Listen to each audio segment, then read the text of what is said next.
Our world suffers from a crisis of debt. Millions live paycheck to paycheck, shackled by loans they can never fully escape. Entire countries spend decades in debt while barely making progress on the principle. Whether we're talking about the persistent strain of student loans, the decades-long bondage of a mortgage, or the imperialist impositions of the IMF, debt weighs heavily upon the course of our personal and societal histories. There's no amount of not eating avocado toast that will undo that burden. To some, the issue of debt is quite straightforward. You borrow, you pay back. Always. No ifs, ands, or buts. No interrogation of power dynamics. No further context necessary. It is a moral imperative. Simple as, regardless of the outcome for the person or the society at large. I'm not satisfied by that cold simplicity. I've seen the devastation of families, communities, and entire countries resulting from that moral imperative. I've seen victims of colonialism and capitalism blamed for their oppression because of debt. And if the blatant double standard of elites being bailed out while common people suffered didn't make it clear, let me spell it out for you. Debts don't always have to be repaid. The idea that they do is selectively used to keep the poor struggling and the powerful in charge. The late anthropologist David Graeber deeply understood the same. As he put it, if history shows anything, it is that there's no better way to justify relations founded on violence, to make such relations seem moral, than by reframing them in the language of debt. Above all, because it immediately makes it seem that it's the victim who's doing something wrong. Over 500 pages, Graeber explored the concept in Debt, the first 5,000 years. It's now fairly well known, and on the to-read lists of many, but I consider the ideas in his book far too valuable to be limited to one medium. I still recommend reading it yourself, but this video exists to explore its key ideas and go further. By taking a critical look at Graeber's exploration of debt and its role in shaping our systems and relationships, we can challenge our approach to debt, overcome the current crisis, and pursue a revolutionary reimagining of the economy as a whole. Perhaps we should start by asking what debt is. According to the Cambridge Dictionary, debt is something, especially money, that is owed to someone else. The word itself comes from the Latin debere, meaning owe. At its core, we could say that debt is a question of what we owe to each other. As Graeber's argument goes, early economies were built on unquantified mutual obligations rather than precisely measured credits and debts. So the difference between obligation and debt is quantification. To paraphrase reviewer Joseph K., it's the difference between, "Thanks man, I owe you one," and "Thank you, I owe you $1." Our mutual obligations created flexible, ongoing social bonds that compose what might be called gift economies. Contrary to the common economic parable of money evolving from barter, money originated as a system for tracking and managing our social obligations with greater precision and clarity. It's kind of like having meters and centimeters to measure length. Money usually has 4 functions, identified by English economist William Stanley Jevons: as a medium of exchange, a unit of account, a store of value, and a standard of deferred payment. We use money to get the things we want, to measure the value of things, to save value long term, and to keep track of what we owe. Money has historically taken 2 forms, as credit and as commodity. Credit is essentially an IOU. It's a promise of future value rather than something of inherent worth on its own. As a promise, it requires trust, both in each other and in the issuer of that credit, whether it's a state, a person, or a community. We don't accept cash or credit because some paper or numbers on a computer are valuable in themselves. We accept them because we trust that others will accept them in the future to get the things that we do value. Commodity money, like gold, silver, cattle, or shells, doesn't require trust because it has value in itself. Its value can fluctuate, but it's usually considered a more reliable store of value compared to credit money. In times of war, instability, and low trust, credit money can lose its promise of value really quickly. Sometimes money is primarily commodity-based, and other times primarily credit-based, but can also straddle the line between both. Quote, "This is probably why coins, pieces of silver or gold that are already valuable commodities in themselves, but that being stamped with the emblem of a local political authority became even more valuable, still sit in our heads as the quintessential form of money. They most perfectly straddle the divide that defines what money is in the first place. Over the course of the book, Graeber paints a cyclical picture of money's history. I'll try to give you a quick summary. No promises. Money began as credit. Rather than exchanging commodities with every transaction, people kept tabs on what was owed to each other that could be repaid over time. We're accustomed to general-purpose money today, but historical money systems were often very specific to certain spheres, like marriage or dispute resolution. What would be accepted as money has varied across time and space, but nearly anything could be money if people collectively agreed to it. Because money is just an IOU, what object is used as a reference point for that debt isn't the most important thing. If you were to kill my brother, you'd owe my family X amount of cattle, but that doesn't necessarily have to be repaid in cattle. We could agree upon any number of things to have equivalent value to settle that debt. As early as 3000 BCE, ancient Mesopotamian temples and palaces adopted this technology by using clay tablets to track credits and debts. They used silver to calculate these debts, but silver itself was hardly ever circulated. Instead of paying your debts in silver, you could pay them in other things, like goats, barley, or furniture. The Axial Age, from 800 BCE to 600 CE, saw the widespread state adoption of coinage as a currency. We usually use currency and money interchangeably, but money itself is a broad and intangible system. Currency is a specific form that money can take, and it's usually the form that is accepted by the state. That form might be pure silver coins, debased silver coins, or anything else that the state will accept as payment. Coinage was a tool states used to pay soldiers and extract wealth from conquered territories. Basically, you would demand a tax paid in a specific currency, which created a demand for that currency.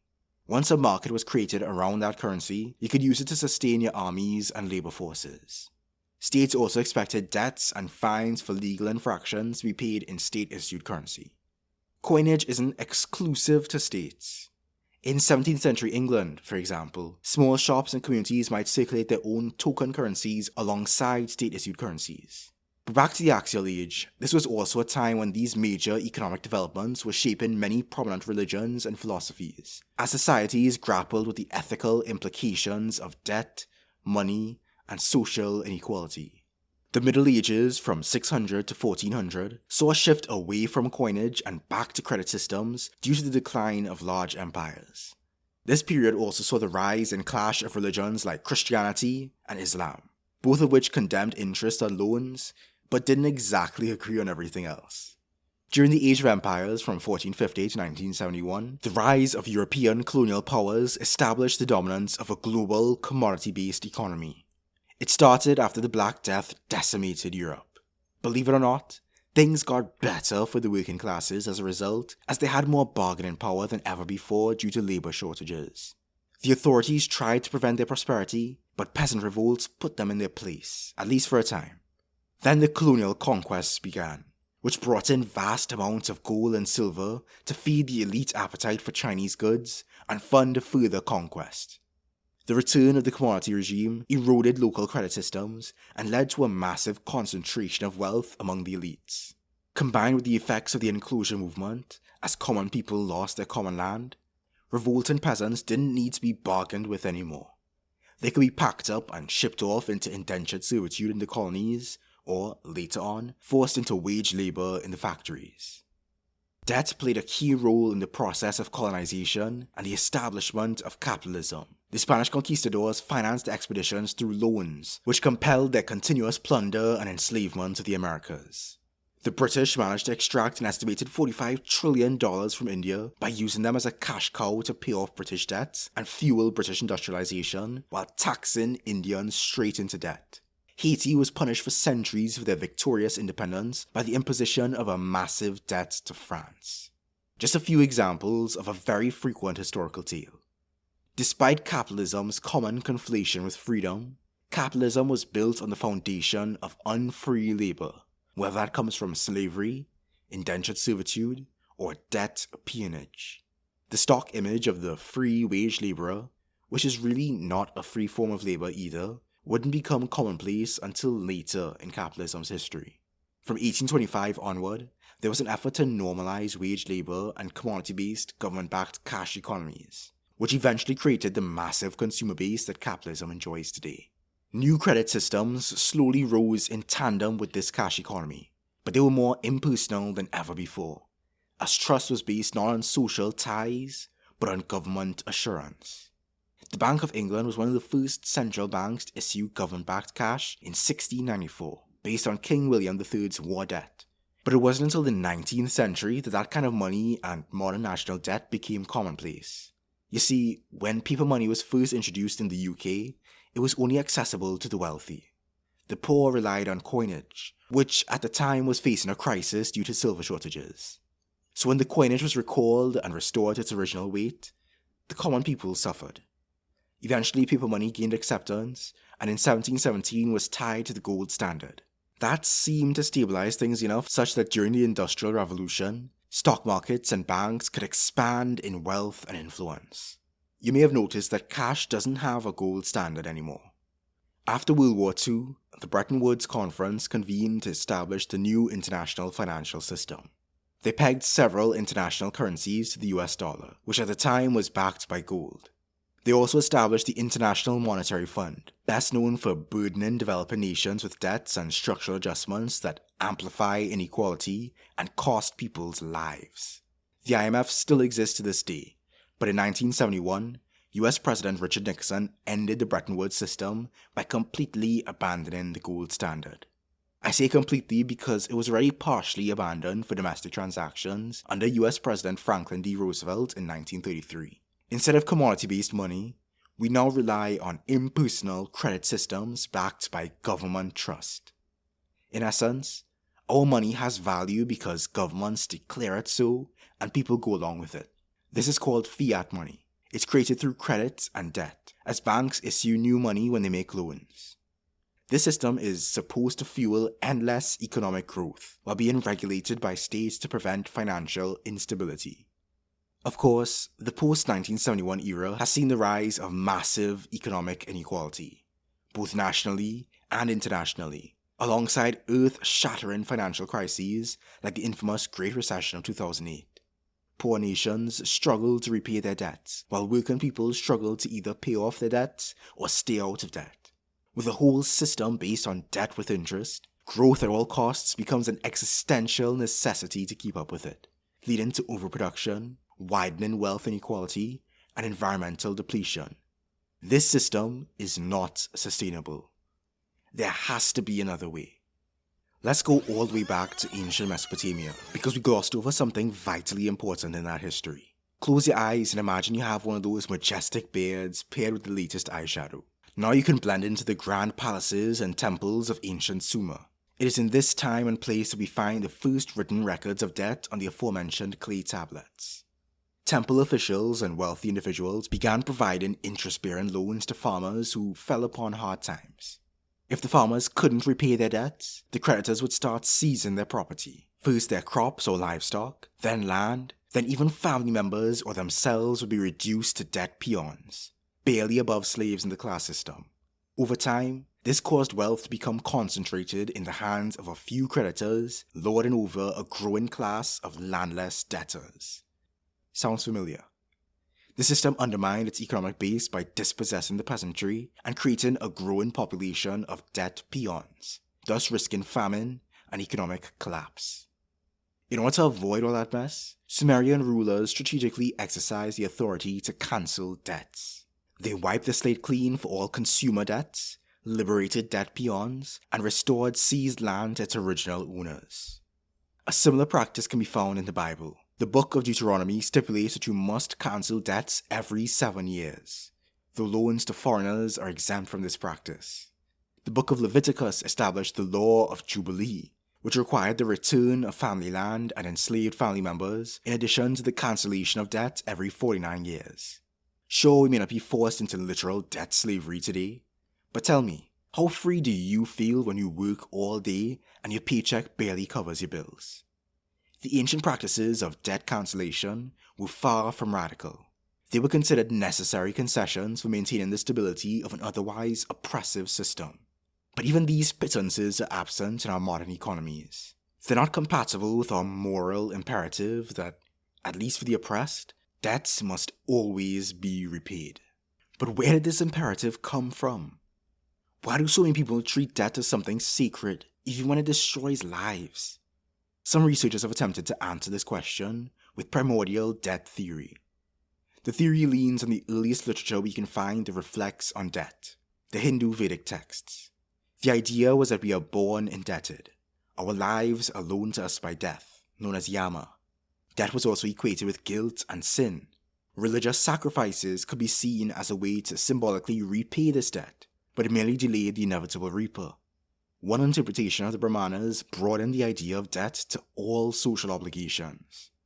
Thus, we repay the gods through sacrifice, the sages through study, our ancestors through having children, and humanity through hospitality to strangers. Primordial debt theorists take this specific intellectual tradition and attempt to construct a myth that elevates its idea of debt to all human society. Kings and states merely took advantage of our eternal debt to society by leveraging taxes. Or so the theory goes. In some ways, primordial debt theory makes sense. Our language, culture, and knowledge all come from the efforts of past generations. Any debt we owe them would surely be infinite. But as Graeber rightfully asks, does it really make sense to think of this as a debt? After all, a debt is by definition something that we could at least imagine paying back. Though compelling, there are several holes in primordial debt theory, as pointed out by Graeber. One of the most glaring issues is that the idea that we have a debt to some society claimed by the state is weakened by the fact that for most of human history, society was never some simple unitary entity under a state's thumb.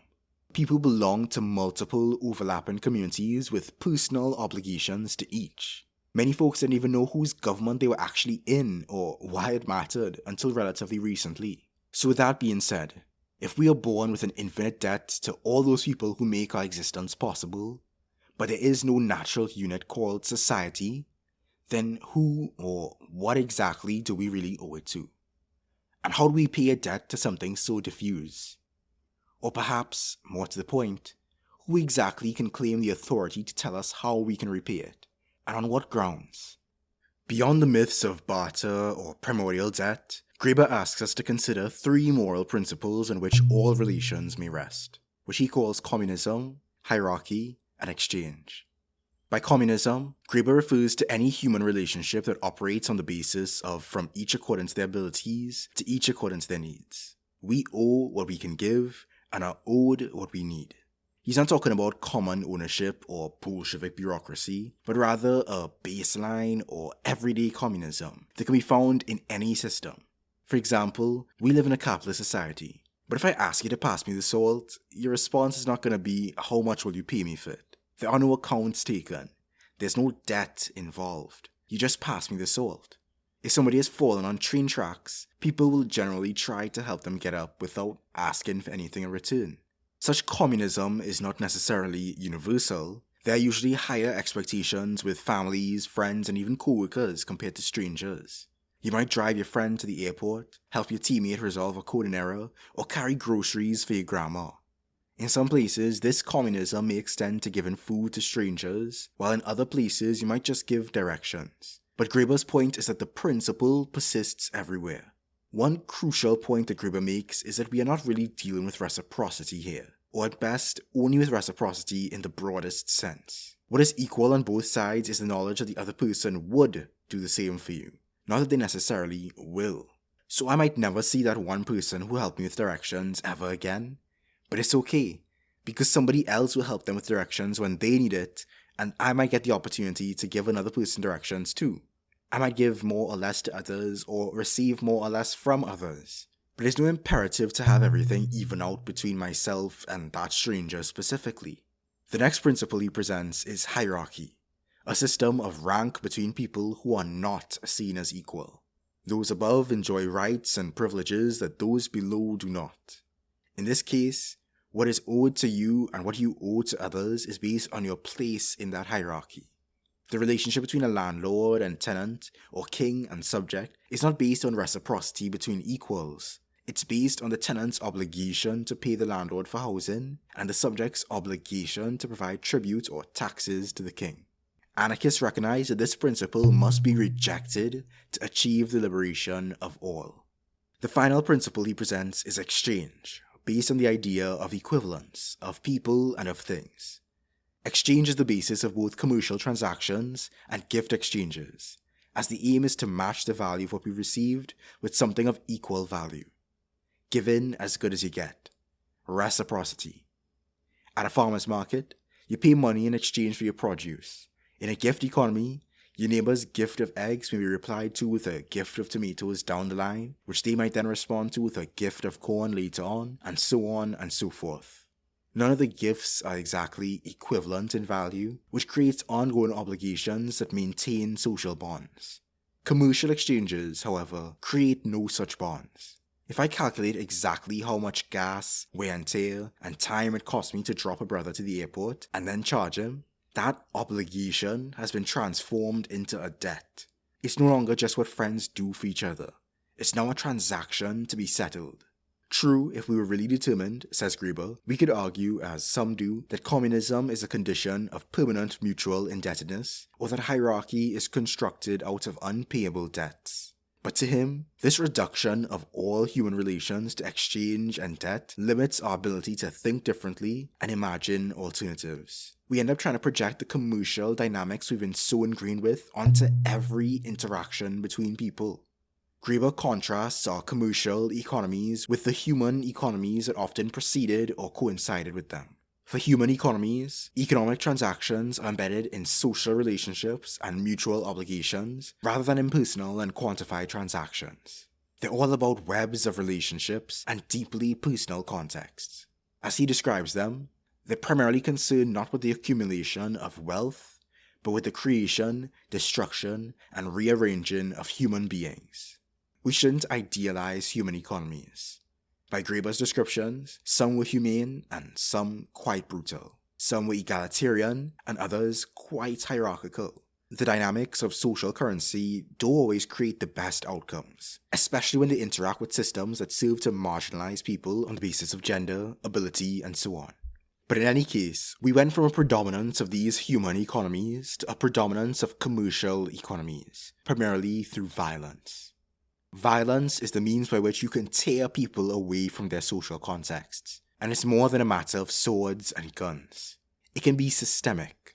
The institution of slavery, especially through war, is an extreme but historically common way of cutting people off from their web of relationships and turning them into isolated objects. The slave is no longer fully human, but instead a commodity. A similar isolation can occur for women through the institution of marriage in certain historical patriarchies. Both slavery and marriage can be found in human economies and commercial economies.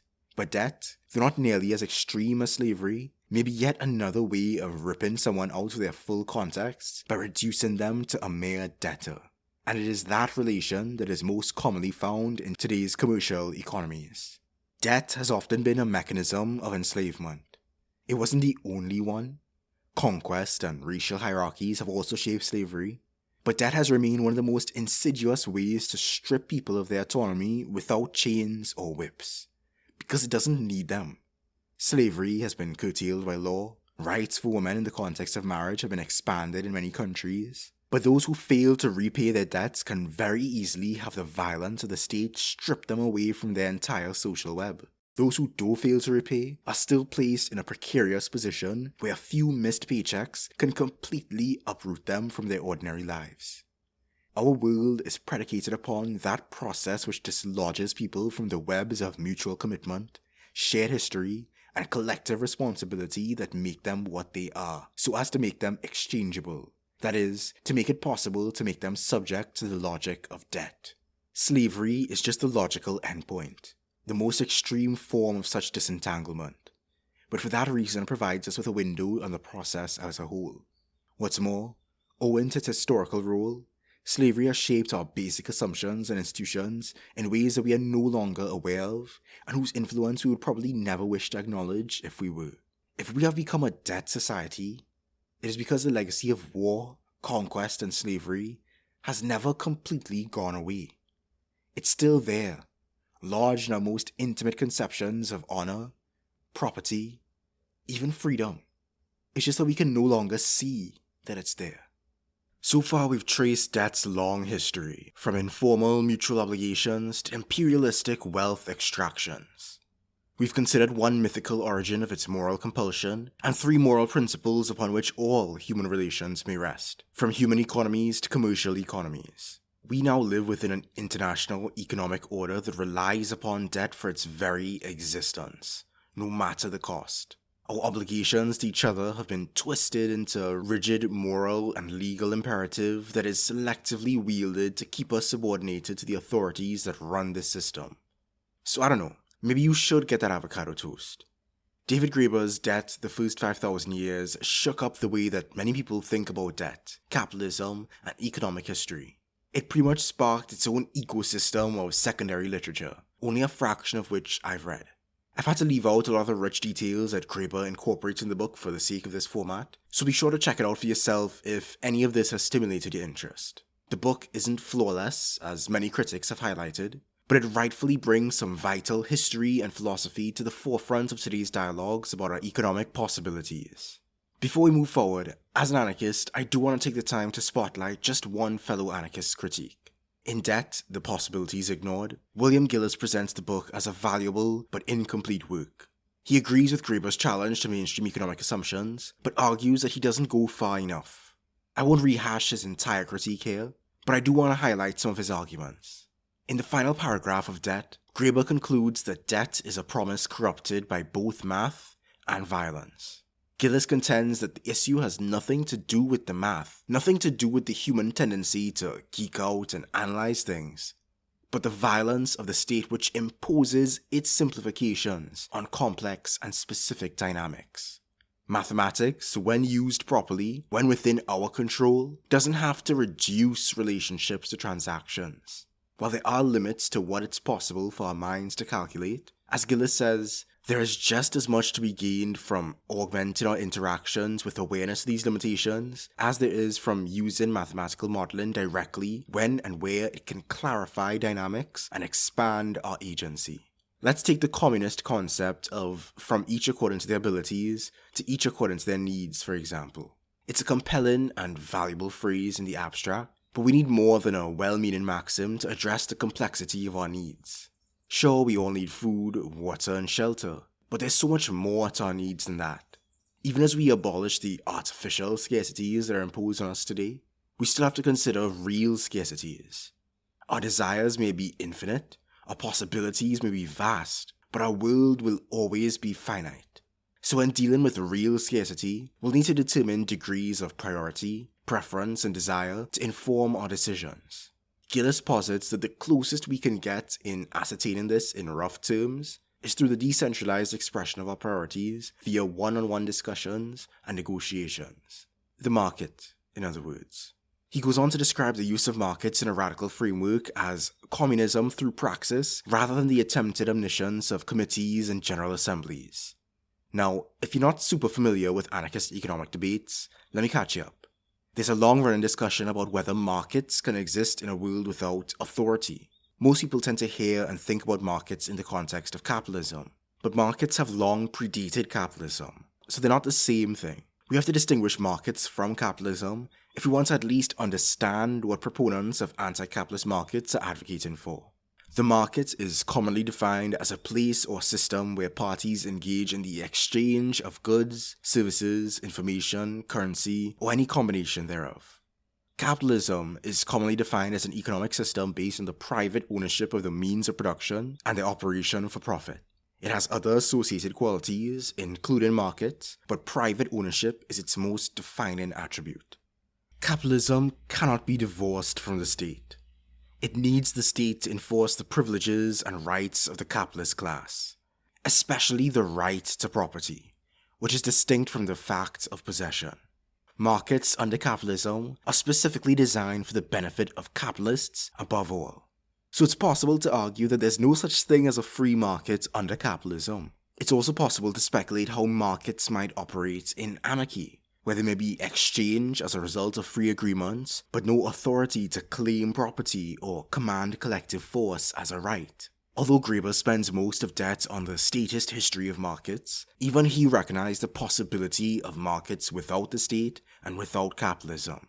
After presenting the work of medieval Islamic scholar Tusi, he says, "The market is simply one manifestation of this more general principle of mutual aid, of the matching of abilities, supply, and needs, demand. Or to translate it into my earlier terms, it is not only founded on, but is itself an extension of the kind of baseline communism on which any society must ultimately rest."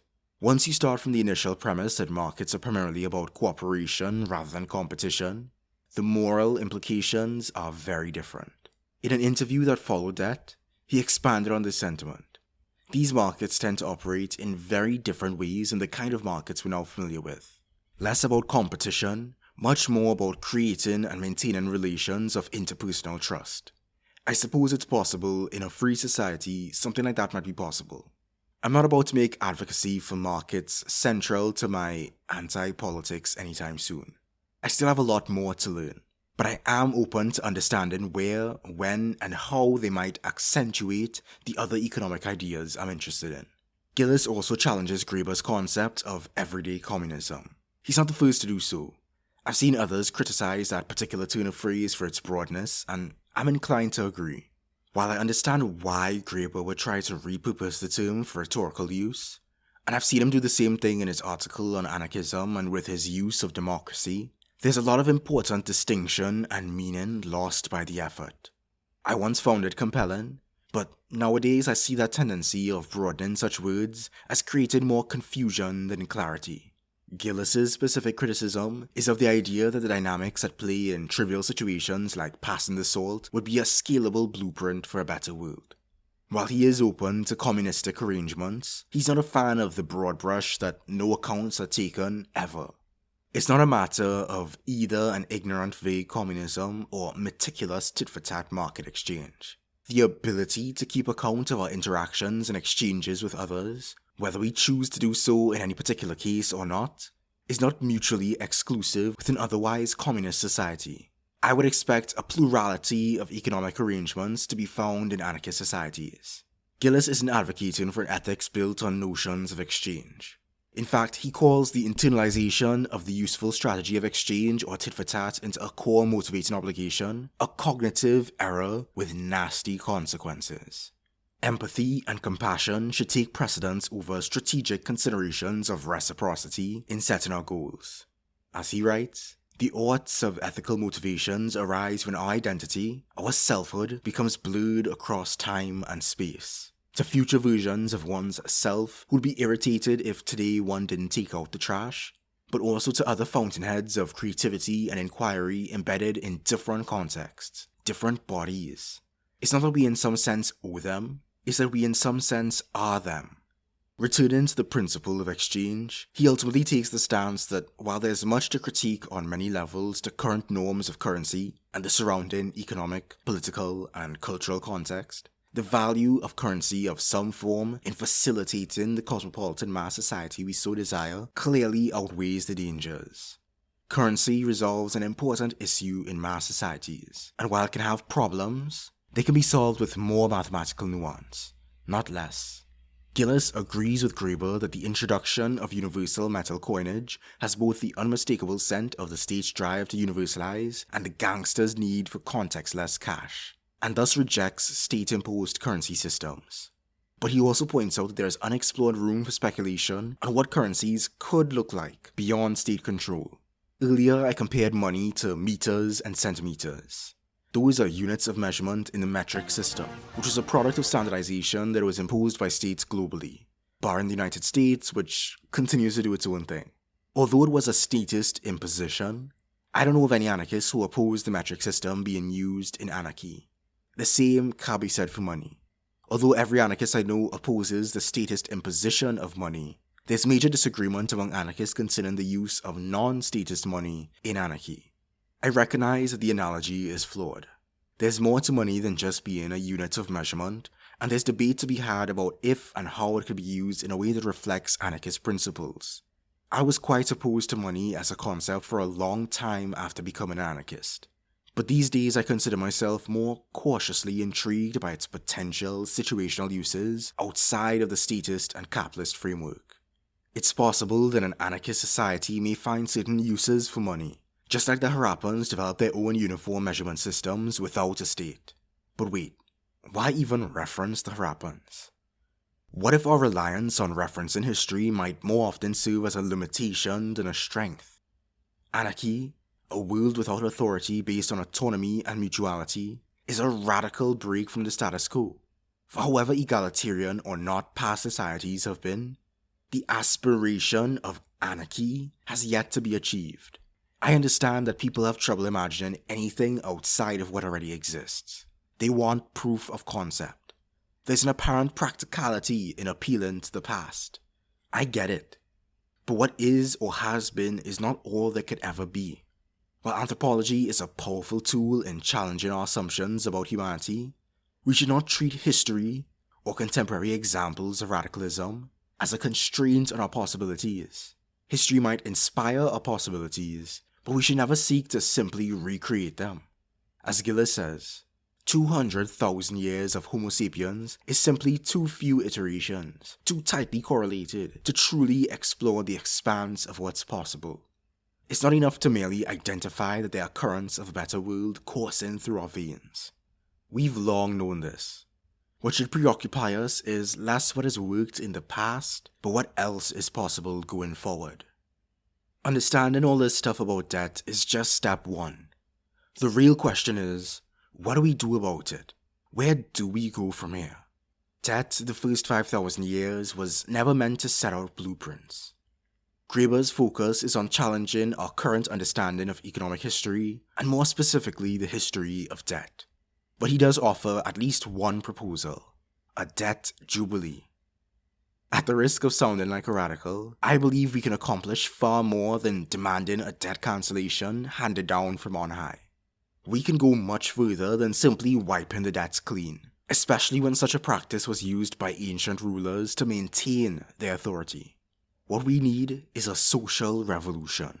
Through that ongoing process, we can both oppose the economic order that oppresses us and propose solutions in the form of building real alternative economies. Confrontation may take the form of taking direct action to wipe debts clean instead of waiting for policy. Non-cooperation would look like debt strikes, a strategy that takes significant effort and planning but can be used alongside other large-scale actions to throw off the yoke of bankster tyranny.